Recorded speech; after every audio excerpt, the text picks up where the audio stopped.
So then, let me connect this with the problem of birth and death, which puzzles people enormously, of course. Because in order to understand what the self is, you have to remember that it doesn't need to remember anything. Just like you don't need to know how you work your thyroid gland. So then, when you die, you're not going to have to put up with everlasting non-existence, because that's not an experience. A lot of people are afraid that when they die, they're going to be locked up in a dark room forever. And sort of undergo that. But one of the most interesting things in the world, this is a yoga, this is a way of realization. Try and imagine what it will be like to go to sleep and never wake up. Think about that. Children think about it. It's one of the great wonders of life. What will it be like to go to sleep and never wake up? And if you think long enough about that, something will happen to you. You will find out, among other things, that it'll pose the next question to you. What was it like to wake up after having never gone to sleep?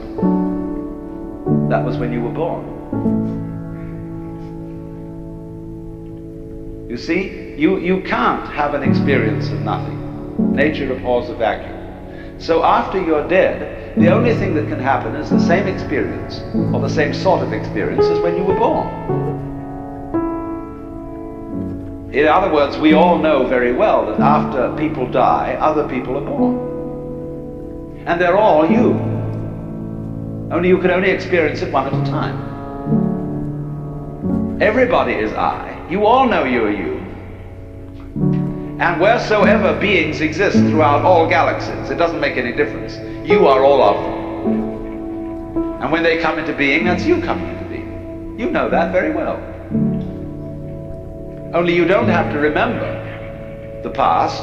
In the same way, you don't have to think about how you work your thyroid gland or whatever else it is in your organism. You don't have to know how to shine the sun. You just do it. Like you breathe.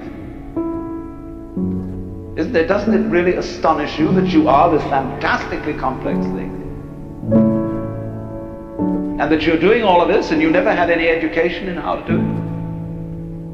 You never learned, but you're this miracle?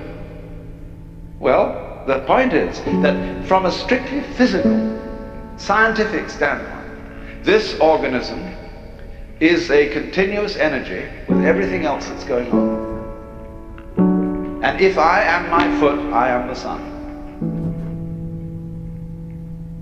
Only we've got this little partial view. We've got the idea that no, I'm just something in this body. The ego. That's a joke. The ego is nothing other than the focus of conscious attention. It's like a radar on a ship. The radar on a ship is a troubleshooter. Is there anything in the way? And conscious attention is a designed function of the brain to scan the environment, like a radar does, and note for any trouble-making changes.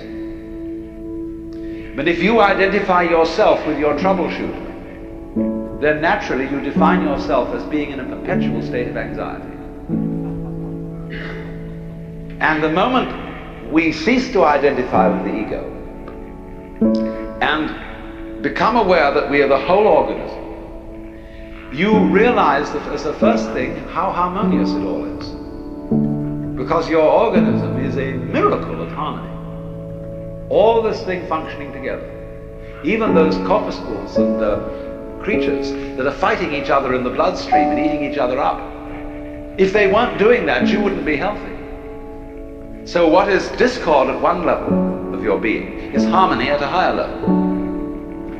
And you begin to realize that, and you begin to be aware too that the discords of your life, the discords of people's life, which are a fight at one level, at a higher level of the universe, are healthy and harmonious. And you suddenly realize that everything that you are and do is at that level as magnificent and as free of any blemish as the patterns in waves, the markings in marble, the way a cat moves, and that this world is really okay. It can't be anything else, because otherwise it couldn't exist.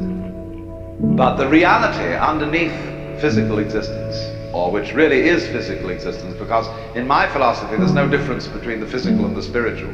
These are absolutely out-of-date categories. It's all process. It isn't stuff on the one hand and form on the other. It's just, it is pattern. Life is pattern. It is a dance of energy. So I will never invoke spooky knowledge.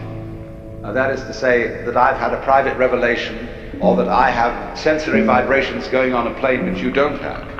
Everything is standing right out in the open. It's just a question of how you look at it. So you do discover, when you realize this, the most extraordinary thing to me that I never cease to be flabbergasted at whenever it happens to me.